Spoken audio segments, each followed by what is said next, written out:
Hello students, मेरा नाम है द्वित पाठी। आई क्वेश्चन में आपका स्वागत है। आज का जो हमारा टॉपिक है, आपको स्क्रीन पे दिख रहा होगा। पृथ्वी की आंतरिक संरचना यानी interior of the earth part 2। पहले पार्ट में हम लोगों ने काफ़ी कुछ सीखा था, जिसमें से आपको मैं बता दूं,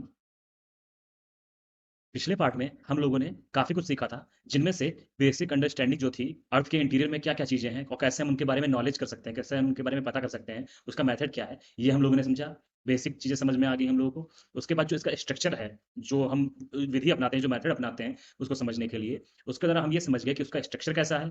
स्ट्रक्चर में सबसे पहले हम लोगों ने पता किया कि सबसे ऊपर की जो परत होती है उसे क्रस्ट कहते हैं, जो सबसे अपर लेयर होती है उसे क्रस्ट कहते हैं। तो क्रस्ट के बारे में हमने सबसे पहले समझा, जिसमें ओशियनिक लेयर और कॉन्टिनेंटल लेयर ये दोनों आती हैं, ठीक है? उसके बाद हम लोगों ने मेंटल के बारे में समझा, जिसमें अपर मेंटल और लोअर मेंटल आता है, ठीक है? तो ये सब चीज़ें हम लोगों ने सीख ली थी अपने पिछले वीडियो में।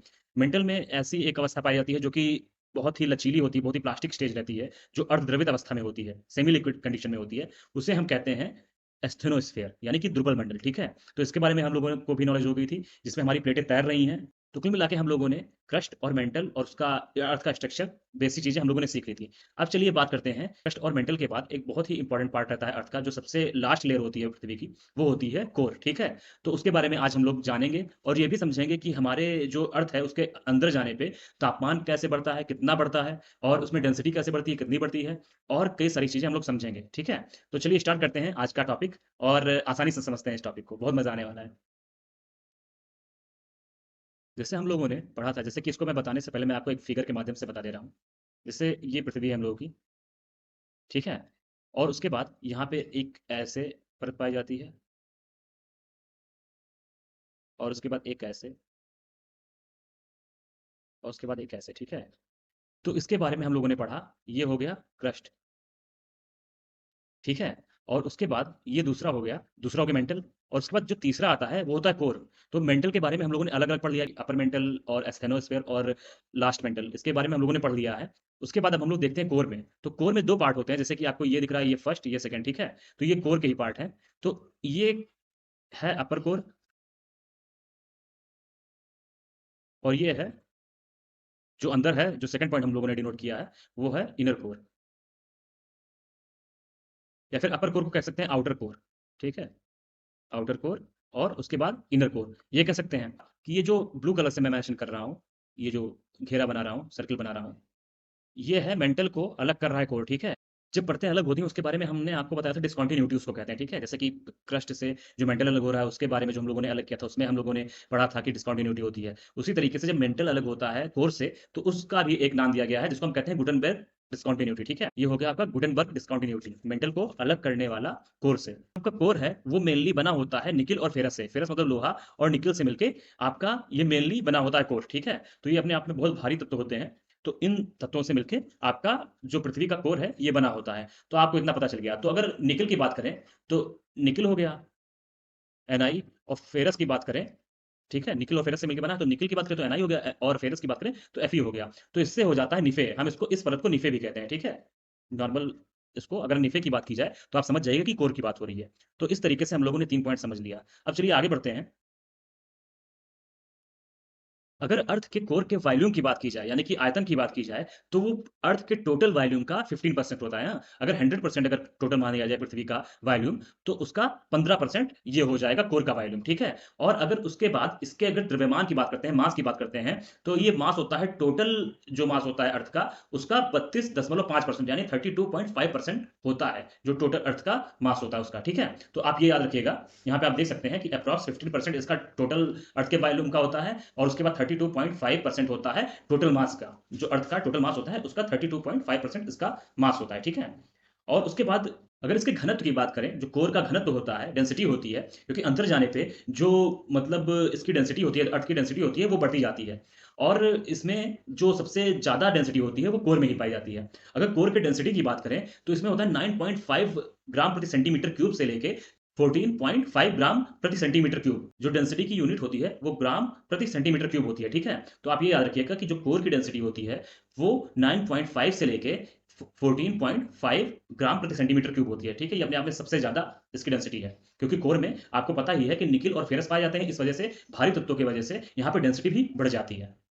तो मेंटल होता है, मेंटल के बाद सबसे पहले आउटर कोर आता है, ठीक है? तो आउटर कोर में जो पदार्थ पाए जाते हैं, जो अवस्था होती है उनकी, वो लिक्विड अवस्था में होती है। उसे लिक्विड आप अवस्था समझ सकते हैं, क्योंकि जो आपको मैंने पहले पिछले वीडियो में पढ़ाया था कि जो एस तरंगें होती हैं, जो एस वेव्स होती हैं भूकंप के बाद, वो इस 2900 किलोमीटर के बाद नहीं जा पाती हैं। 2900 किलोमीटर के बाद आपका आउटर कोर पड़ता है और वहाँ से आपकी एस तरंगें नहीं जा पाती हैं। तो एस तरंगें किस माध्यम में नहीं जा पाती हैं, वो आपको पता है, किस मीडियम में नहीं जा पाती हैं, वो है लिक्विड मीडियम, ठीक है? तो इसके द्वारा हम लोग को पता चल जाता है कि अर्थ का जो आउटर कोर है, वो लिक्विड कंडीशन में है, ये हम लोग को पता चल जाता है। तो मैं आपको एक बार फिगर के माध्यम से समझा देता हूँ। जैसे कि मान लीजिए कि तो ये आपकी अर्थ हो गई, उसके बाद ये आपका हो गया ये मेंटल, उसके बाद ये हो गया आपका आउटर कोर, उसके बाद ये आपका हो गया इनर कोर, ठीक है? तो जब जैसे मान लीजिए कि यहाँ पे कहीं पे भूकंप आता है, तो मैंने आपको वेव्स के बारे में पढ़ाया है। अगर आपने वेव्स के बारे में अभी आपको डिटेल में नहीं पता हो, तो आपको ये जो लिंक दिख रही है, आप उस पे जाके क्लिक करके देख लीजिए कि वेव्स क्या होती हैं और अर्थ के इंटीरियर के बारे में हम कैसे समझ सकते हैं। आपको क्रस्ट और जो भी मेंटल हैं, उनके बारे में काफ़ी नॉलेज हो जाएगी, ठीक है? तो वेव्स के बारे में मैं बता दूँ कि जब इससे प्राइमरी वेव्स और सेकेंडरी वेव्स निकलते हैं। तो प्राइमरी वेव्स की खासियत होती है कि वो किसी भी माध्यम से होके जा सकते हैं, किसी भी मीडियम से होके जा सकते हैं, ठीक है? तो ऐसे वेव गति करती हैं। मैं आपको कलर डिफरेंट कर लेता हूँ यहाँ पे। जैसे कि ये वेव्स जा रही हैं, ठीक है? ये वेव्स होके जा रही हैं, ये यहाँ से वेव्स जा रही हैं, ये अर्थ के अंदर मोशन करती हैं, ठीक है? इसीलिए इनको बॉडी वेव्स कहते हैं, इसीलिए इनको बॉडी वेव्स कहते हैं। और उसके बाद यहाँ पे इतना जाने के बाद जो पी वेव्स रहती है, यानी प्राइमरी वेव्स रहती है, वो तो अंदर जाती है, थोड़ा-सा इसका अलग तरीके से मोशन करके, जैसे कि इसमें डेंसिटी चेंज होती है, तो इस वजह से अलग तरीके से ये अंदरूनी भाग से जाती तो है, लेकिन इसमें डेंसिटी और टेम्परेचर चेंज हो जाता है, इस वजह से इन तरंगों की स्पीड और वेलोसिटी और डायरेक्शन चेंज हो जाती है। तो इस तरीके से पी वेव्स यहाँ पे गति करती हैं अंदर के तौर पे और यहाँ इतना जगह खाली रह जाता है, ठीक है? इतना स्पेस खाली रह जाता है और उसके बाद यहाँ से ऐसे पी वेव्स यहाँ से निकल जाती हैं। पी वेव्स तो इससे निकल जाती हैं और यहाँ पे ये जगह खाली रह जाती है, ठीक है? तो हम लोग इसके बारे में पहले भी पढ़ चुके हैं कि ये क्यों खाली रह जाता है, ये इतना शैडो ज़ोन होता है पी का, यानी प्राइमरी वेव्स यहाँ पे नहीं नोटिस की जाती हैं। अगर हम भूकंप मापी में यानी सिस्मोग्राफ में देखें तो यहाँ पे पी वेव्स नहीं पाई जाती हैं, प्राइमरी वेव्स नहीं पाई जाती, जो भूकंप के बाद उत्पन्न होती हैं, उसमें प्राइमरी वेव्स हर एक कंडीशन से निकल सकती है, हर एक पदार्थ के मैटर से निकल सकती है, लेकिन जो सेकेंडरी वेव्स होती हैं, वो द्रव से नहीं निकल सकती हैं। तो यहाँ पे जो एस वेव्स होती हैं, वो नहीं पाई जाती हैं। यहाँ के बाद ये जो होता है, ये जो रीज़न होता है, यहाँ पे एस वेव्स पाई ही नहीं जाती हैं। 2900 किलोमीटर के बाद एस वेव्स नहीं दिखाई पड़ती हैं, तो हमें पता चलता है कि 2900 किलोमीटर पे कोई ऐसी परत है जो ध्रुव अवस्था में है और उसको हम लोगों ने माना है कि वो आउटर कोर है, ठीक है? तो हमें ये पता चल गया कि 2900 किलोमीटर पे आउटर कोर है और वो द्रवित अवस्था में है, यानी कि लिक्विड कंडीशन में है, ठीक है? तो ये पूरी कहानी थी। ये हम लोग को समझ में आ गया, जो पृथ्वी में कोर जो पाई जाती है, जो बाहरी कोर रहती है, वो द्रवित अवस्था में रहती है। उसके बाद अगर हम ऊपरी कोर और निचले कोर की बात करें, यानी कि ऊपरी कोर और निचले कोर की बात करें, उनको अलग करने का काम कौन करता है? तो वो है लेहमान डिस्कंटिन्यूटी। यहाँ पे जो लिक्विड कंडीशन में कोर है और जो सॉलिड जो अंदर पाई जाती है, वो सॉलिड कंडीशन में है। तो उन दोनों को जो अलग करने का काम करती है, उसे हम कहते हैं लेहमान डिस्कंटिन्यूटी, ठीक है? तो आप ये याद रखिएगा कि लेहमान डिस्कंटिन्यूटी इनर कोर और आउटर कोर को अलग करती है। इनर कोर के बारे में हमने बताया था कि आपकी इनर कोर जो है, आपको मैं यहाँ पे बता दूँ, 300 किलोमीटर से 5150 किलोमीटर तक ये हमारी जो आउटर कोर होती है, ये आउटर कोर हमारी 2900 किलोमीटर से 5100 किलोमीटर तक पाई जाती है। उसके बाद जो ये सॉलिड होता है, ये जो सॉलिड ये जो कोर होता है, ये कोर जो इनर कोर होता है, वो कैसे पाई जाती है? वो 5151 किलोमीटर से लेके आपका 6371 किलोमीटर, यानी कि 6371 किलोमीटर तक पाई जाती है। तो ये है हमारी इनर कोर।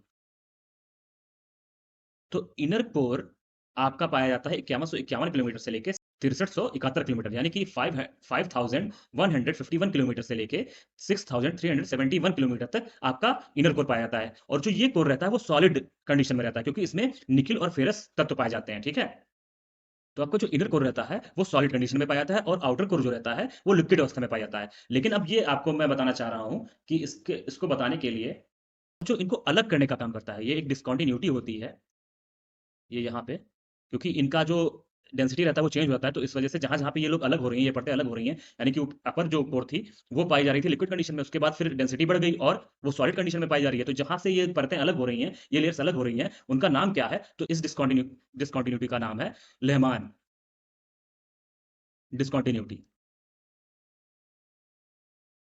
तो लेहमान डिस्कंटिन्यूटी ये आउटर कोर और इनर कोर को अलग करने का काम करती है, आपको ये याद रखना है, ठीक है? और जो आपका इनर कोर है और आउटर कोर है, उसको अगर संयुक्त तरीके से देखा जाए, अगर कंबाइंड तरीके से देखा जाए, तो उसे हम बैरिस्फीयर भी कहते हैं, जिसको मैं आपको पहले भी वीडियोज़ में बता चुका हूँ, क्योंकि बैरिस्फीयर के बारे में आपसे पूछा जा सकता है कि बैरिस्फीयर किसे कहते हैं। तो जो एंटायर कोर होता है, यानी कि जो हमारा संपूर्ण कोर होता है अर्थ के अंदर, उसे हम बैरिस्फीयर के नाम से भी जानते हैं। तो आप ये याद रखिएगा कि एग्ज़ाम में पूछा है बैरिस्फीयर से क्या समझते हैं, ये इसमें क्या-क्या इंक्लूड होते हैं। तो आपको एटमॉस्फेयर से और इससे रिलेटेड कन्फ्यूज़ करने के लिए दे सकता है। तो आप याद रखिएगा कि ये अर्थ के कोर के बारे में है, ठीक है?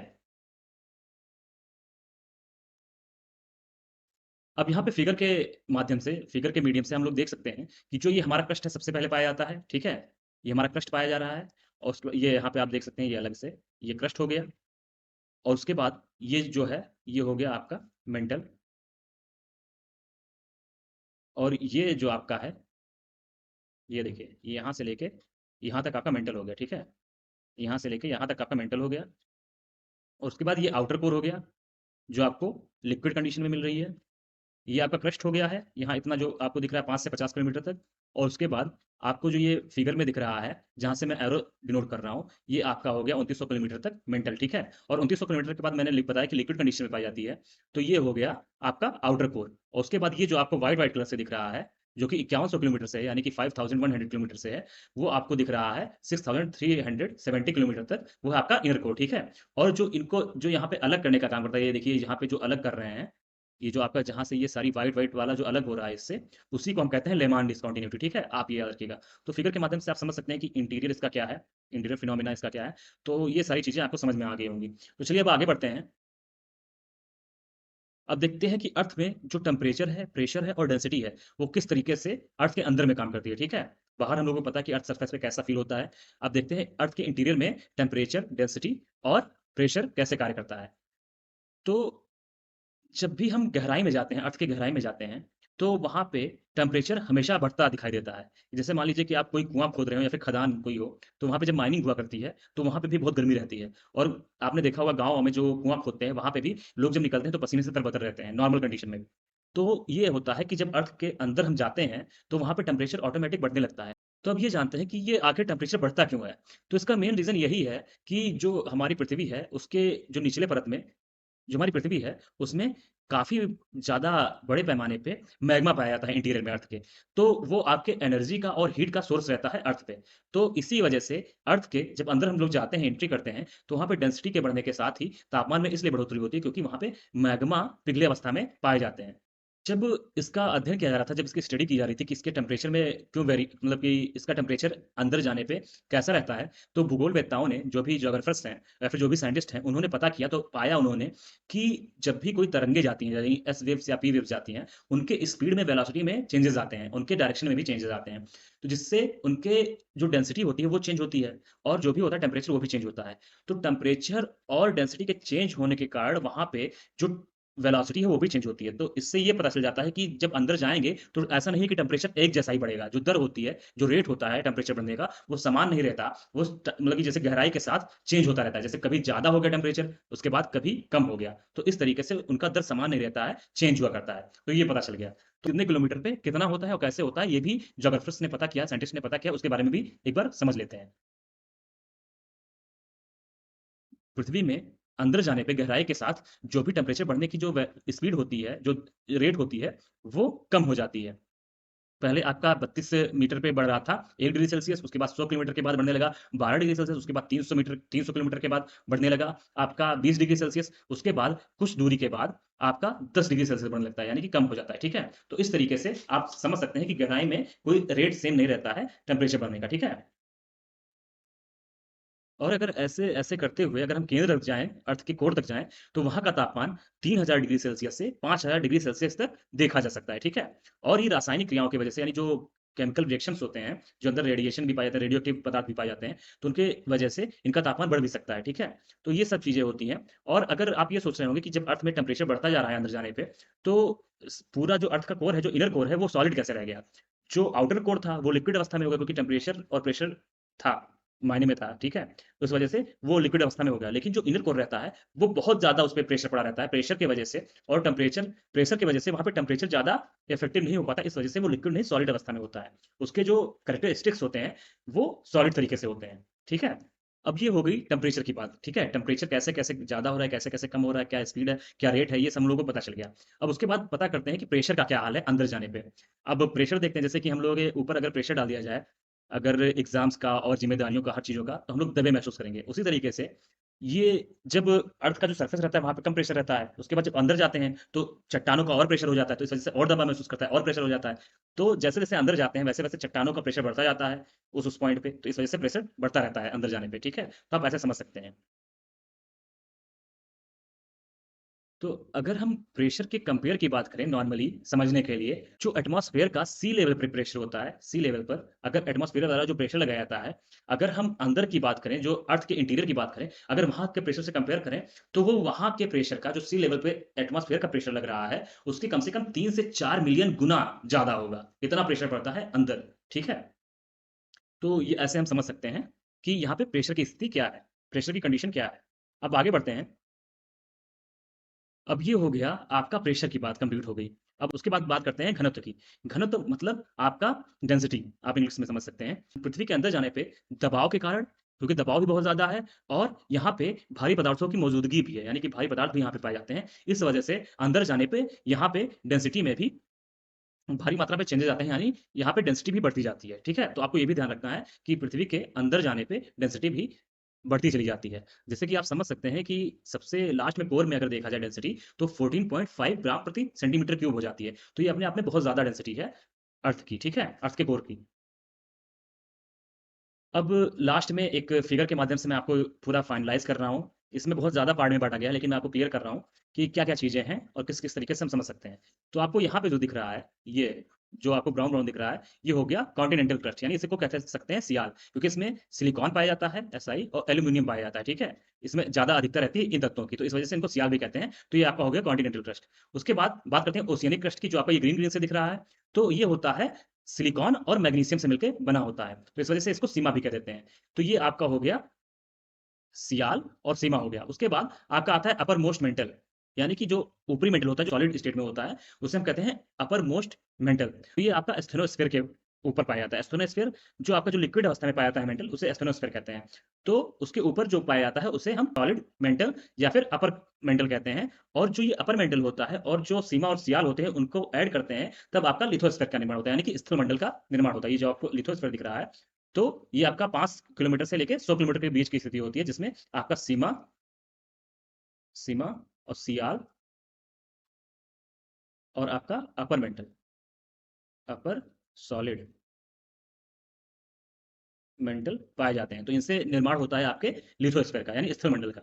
उसके बाद आप ये समझ लीजिए कि जो सेमी लिक्विड कंडीशन में पाए जाते हैं, जो कि ना ज़्यादा द्रव में होते हैं, ना ज़्यादा सॉलिड होते हैं, जहाँ पे स्पीड स्लो हो जाती है पी और एस वेव्स की, तो ये होते हैं आपके दुर्बल मंडल, यानी कि एस्थेनोस्फीयर। ये आपके अपर मेंटल का ही पार्ट होते हैं, जो कि 80 किलोमीटर से लेके आपके 200 या 250 किलोमीटर तक पाए जाते हैं। उसके बाद आपका आता है जो लोअर मेंटल होता है आपका, वो पाया जाता है, वो 2900 किलोमीटर तक पाया जाता है। उसके बाद आपका जो आउटर कोर होता है, वो पाया जाता है, जो कि लिक्विड अवस्था में होता है। उसके बाद 2900 किलोमीटर से 5100 किलोमीटर तक, ठीक है? उसके बाद 5100 किलोमीटर के बाद जो आपका इनर कोर रहता है, जो सॉलिड कंडीशन में होता है, वो पाया जाता है। तो कुल मिला के ये अर्थ का इंटीरियर पार्ट होता है। और आपका जो अर्थ का इंटीरियर से जो मोस्ट इम्पोर्टेंट टॉपिक्स थे, वो आपका हमने कवर कर लिया। अब इससे रिलेटेड जो एमसीक्यूज़ होते हैं, उनको भी मैं जल्दी खिलाऊँगा कि जो आपने अभी तक पढ़ाई की है, उसके बारे में आपका एक टेस्ट भी हो जाए, जिससे आपका रिवीज़न भी हो जाए, ठीक है? तो आशा करता हूँ कि आपको आज की वीडियो भी बहुत अच्छी लगी होगी। अगर आपको ये वीडियो पसंद आई हो, तो आप लाइक करें, शेयर करें, कमेंट करें और सब्सक्राइब ज़रूर कर दें। क्योंकि आप जब सब्सक्राइब करते हैं, तो मुझे भी मोटिवेशन मिलता है और मैं और एनर्जी के साथ आपको पढ़ाने के लिए आ जाता हूँ। ठीक है? तो चलिए, bye bye, take care, love you all.